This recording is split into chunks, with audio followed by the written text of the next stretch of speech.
تاجدار رسالت شہنشاہ ماہ نبوت صلی اللہ تعالیٰ علیہ وسلم صحابہ کے ساتھ ایک راہ سے گزر فرما رہے تھے۔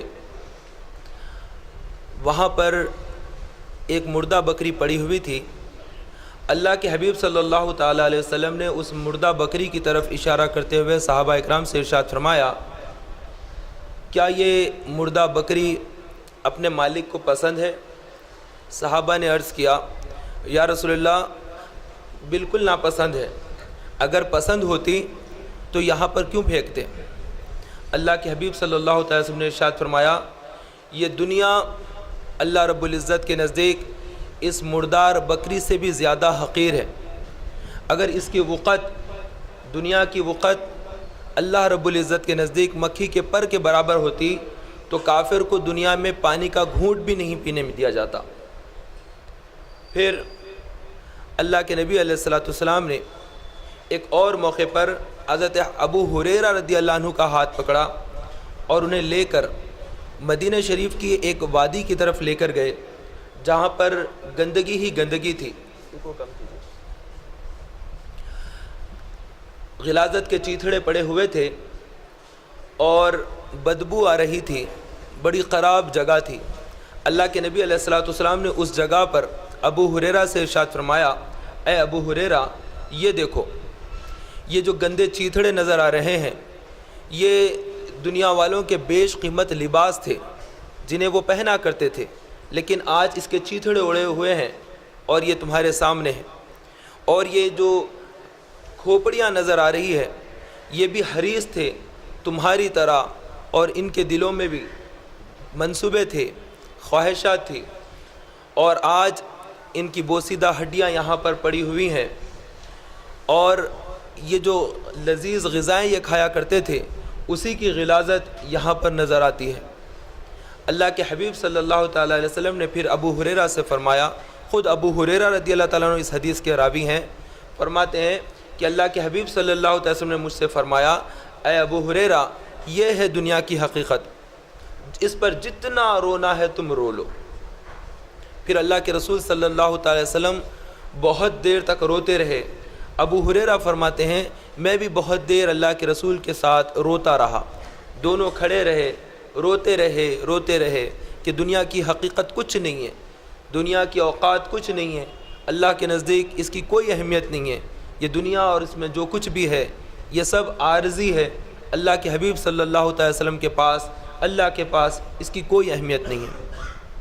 ایک دفعہ حضرت عیسیٰ علیہ نبی علیہ الصلوۃ والسلام ایک راہ سے گزر رہے تھے، آپ کے ساتھ آپ کے ہمراہی تھے، نصارہ تھے، تو ایک مقام سے گزر ہوا تو دیکھا کہ بستی ساری کی ساری اجڑی ہوئی ہے، لاشیں ہی لاشیں پڑی ہوئی ہیں، اور ان لاشوں کو کسی نے دفن بھی نہ کیا، نہ کفن پہنایا، نہ کسی نے اس کو غسل دیا، کیونکہ دینے والا کوئی تھا بھی نہیں، ساری کی ساری بستی اجڑ چکی، لاشوں کے انبار تھے۔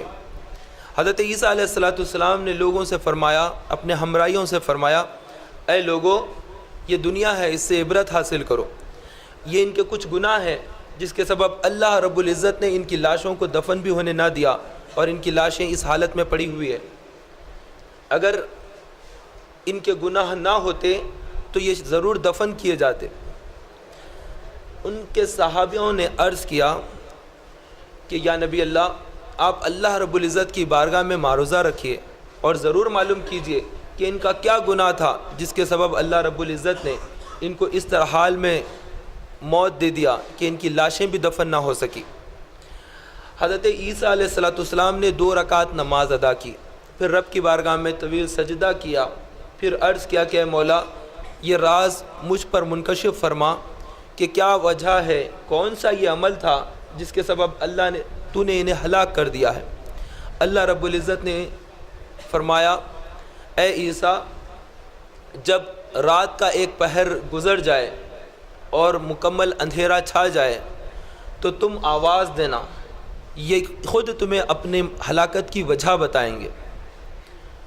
حضرت عیسیٰ علیہ السلام دن ڈھلنے کا انتظار کرتے رہے، شام ہوئی، رات کا پھر ایک پہر گزر گیا، پھر آپ نے وہاں پر کھڑے ہو کر لاشوں کے سے مخاطب ہو کر کہا اے لوگو تمہاری ہلاکت کا سبب کیا ہے؟ آواز کچھ نہ تھی، سناٹا تھا، صرف لاشیں ہی لاشیں تھیں، بستی میں خاموشی تھی۔ پھر ایک آہستہ سے آواز آئی، لبیک یا روح اللہ، بڑی درد کے ساتھ، بڑے کرب کے ساتھ، ایک غم کے ساتھ آواز آئی، لبیک یا روح اللہ۔ تو آپ نے فرمایا تم کون ہو اور تمہاری ہلاکت کا سبب کیا ہے؟ تو کہنے والے نے کہا میں بھی اس بستی کا باشندہ ہوں، ہم لوگ خوشحال تھے، بڑی اچھی زندگی گزار رہے تھے، لیکن اللہ رب العزت نے ہمارے گناہ کے سبب ہمیں ہلاک کر دیا اور ہم بہت تکلیف میں ہیں۔ پوچھا کہ تمہارا گناہ کیا تھا؟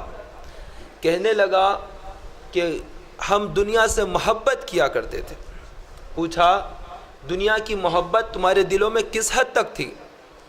کہا کہ دنیا ہمیں مل جاتی تو ہم خوش ہو جاتے، جیسے بچہ ماں کو دیکھ کر خوش ہو جاتا ہے، اور پھر جب ماں چھوڑ کر چلی جاتی تو بچہ جس طرح بے چین ہو جاتا ہے، تڑپ جاتا ہے، دنیا کی کوئی نعمت ہم سے چھن جاتی، کوئی چیز ہم سے ہٹ جاتی تو ہم ایسے ہی غمزدہ ہو جاتے۔ تو آپ نے فرمایا تو اکیلا ہی جواب دے رہا ہے، دوسرے کیوں جواب نہیں دیتے؟ کہا کہ سب کے سب جہنم میں ڈال دیے گئے اور مجھے کنارے پر رکھا گیا ہے، کیونکہ میں دنیا سے اتنی محبت تو نہیں کرتا لیکن ان کے ساتھ ضرور رہا کرتا تھا، ان کا ساتھی تھا، اس لیے مجھے بھی رکھ دیا گیا۔ یا روح اللہ مجھے نہیں معلوم میرے بارے میں کیا فیصلہ ہوگا، اندر ڈھکیل دیا جائے گا یا پھر مجھے بخش دیا جائے گا، مجھے کچھ اس کے بارے میں نہیں ہے۔ آپ نے یہ سنا اور پھر اپنے حواریوں سے کہا نمک کے ساتھ روٹی کھا لینا، کچھ پانی ہاتھ سے پی لینا اور جہاں جگہ مل جائے سو جانا، بس دنیا کو اس طرح سے گزار لینا، کیونکہ ان کی دنیا کی محبت نے انہیں ہلاک و برباد کر دیا، یہ تباہ و تاراج ہو گئے۔ حالانکہ بڑی اچھی زندگیاں انہوں نے گزاری لیکن مال کی زیادہ طلبی اور محبت نے انہیں ہلاک و برباد کر دیا۔ حضرت عیسیٰ علیہ السلام کا خود کا زندگی کا جو انداز تھا وہ بڑا مسکین انداز تھا۔ یہ سب سے زیادہ مسکین نبی ہوئے ہیں، نہ کھانے کے لیے ان کے پاس کچھ اناج ہوتا، نہ رہنے کے لیے ان کے پاس گھر تھا، نہ سواری کے لیے کوئی ان کے پاس جانور تھا، نہ کچھ استعمال کے لیے ان کے پاس برتن تھا۔ یہ بس ہاتھ کے چولہوں سے پانی بھر لیتے اور اس سے پانی پی لیا کرتے تھے، جو مل جاتا میسر ہوتا اس کو کھا لیا کرتے تھے، جہاں پر جگہ مل جاتی وہیں پر رہ لیا کرتے تھے۔ اور ایک دفعہ جب یہ بارش سخت ہو رہی تھی، ایک گفا کے اندر داخل ہوئے تو دیکھا کہ وہاں پر شیر ٹھہرا ہوا ہے بارش سے بچنے کے لیے، تو آپ وہاں سے نکل کر آ گئے کہ یہ تو جنگل کا ایک جانور یہاں رہ رہا ہے، اس نے جگہ بنا لی، اس کو کیوں نکالوں باہر؟ آپ باہر آ گئے۔ پھر ایک اور غار کی طرف گئے کہ یہاں پر بارش سے بچنے کے لیے جگہ حاصل کر لوں۔ جب وہاں پر گئے تو دیکھا ایک تنہا عورت ٹھہری ہوئی ہے، آپ اس جگہ کو بھی چھوڑ دیے، پھر وہاں سے ہٹ کر آئے اور پھر رب کی بارگاہ میں ہاتھ اٹھا کر عرض کرنے لگے، اے اللہ تو نے عورت کو بھی جگہ دے دی ہے، تو نے جنگل کے جانوروں کو بھی جگہ دے دی ہے، لیکن تیرا نبی آسمان کے نیچے کھڑا ہے، اس کو رہنے کے لیے جگہ بھی نہیں ہے۔ غیب سے ندا آئی کہ اے عیسیٰ ہم نے تمہیں دنیا عطا نہ کی ہے، لیکن آخرت میں تمہارا حوروں کے ساتھ جب نکاح ہوگا تو 5000 سال تک ولیمے کی دعوت ہوگی اس، اور تمہیں آخرت میں اس کا اجر عطا کیا جائے گا۔ تو دنیا جس نے ترک کر دیا، اللہ رب العزت نے اس کی آخرت کو بھلی کر دیا۔ ایک دفعہ حضرت عیسیٰ علیہ السلام پتھر سر کے نیچے رکھ کر سو رہے تھے۔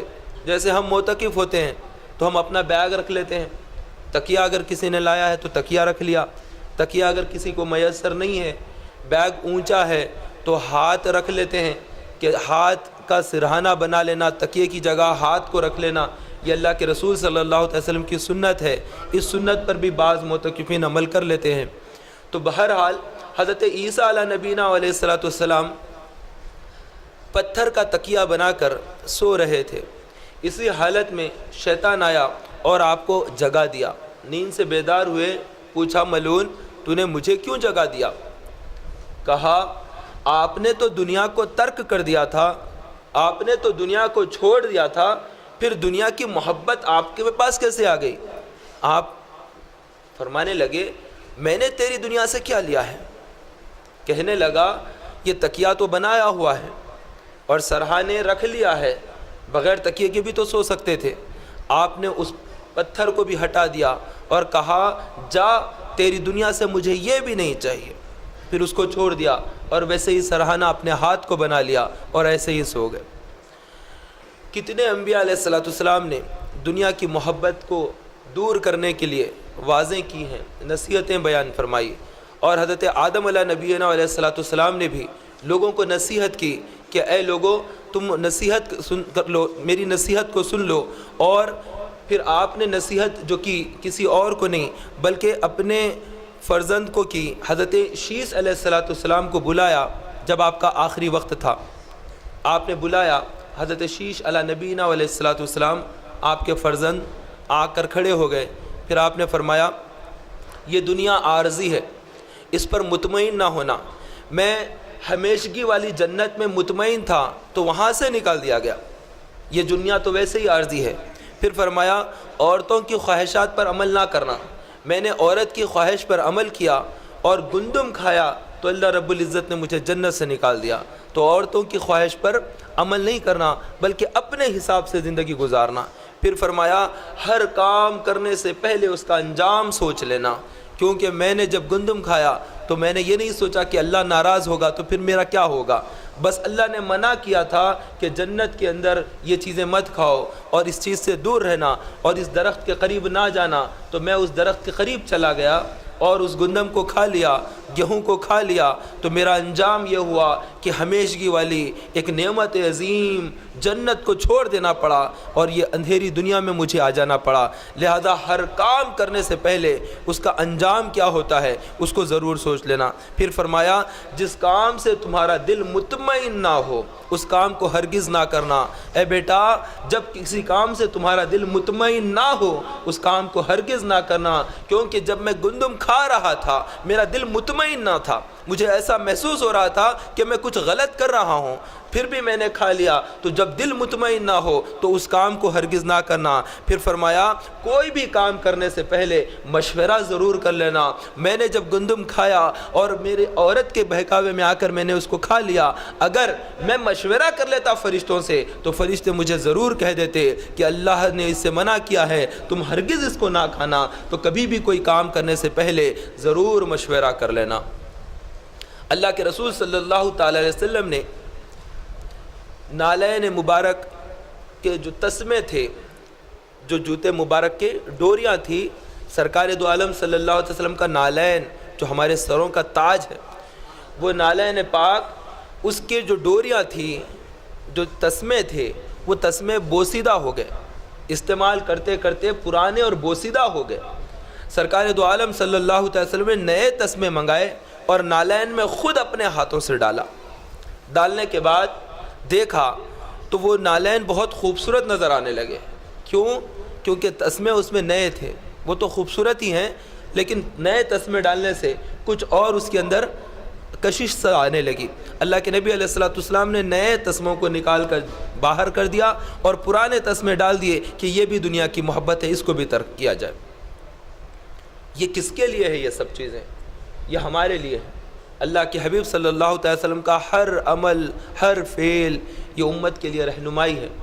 حضرت سیدنا صدیق اکبر رضی اللہ عنہ سرکار مدینہ صلی اللہ علیہ وسلم پردہ فرمانے کے بعد امیر المومنین ہوئے، صحابہ نے ان کے ہاتھ پر بیعت کر لی، وہ خلیفۃ المسلمین ہو گئے، اللہ کے رسول صلی اللہ علیہ وسلم کے خلیفہ اول، ساری امت میں جن کا سب سے بڑا مقام، سب سے بڑا مرتبہ ہے۔ اس کے بعد جو مرتبہ ہے وہ فاروق اعظم کا، اس کے بعد عثمان غنی کا، اس کے بعد حضرت علی کرم اللہ وجہ الکریم کا۔ یہ ترتیب ہے، یہ سیریل ہے، مقامات کس کا بلند ہے، کس کا مقام، پھر اس کے بعد کون ہے۔ یہ چار خلفائے راشدین کے جو نمبر ہے، سیریل اسی طرح سے مینٹین ہوتا ہے۔ یہ اہل سنت کا طریقہ ہے۔ شیعہ جو فرقہ ہے ان کے نزدیک بات کچھ اور ہے، ان کے نزدیک حضرت علی کا مقام سب سے پہلے ہے اور معاذ اللہ صدیق اکبر اور حضرت فاروق اعظم کو وہ لوگ کافر کہتے ہیں۔ بہرحال کچھ لوگ درمیان کے بھی ہوتے ہیں، نہ وہ سنی ہوتے ہیں نہ وہ شیعہ ہوتے ہیں،